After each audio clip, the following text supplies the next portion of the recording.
You got a clogged sprinkler head? Let me show you how to fix that. Well, what do we have here? Well, that looks like a clogged sprinkler head. Let's go ahead and stick a flag in there and see what happens. All right, I'm gonna push down on it. Did I break the clog? Guess we'll find out when I go to pull this out. Oh, maybe one more.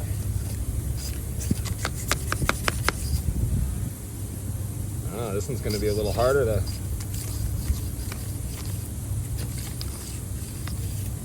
Up.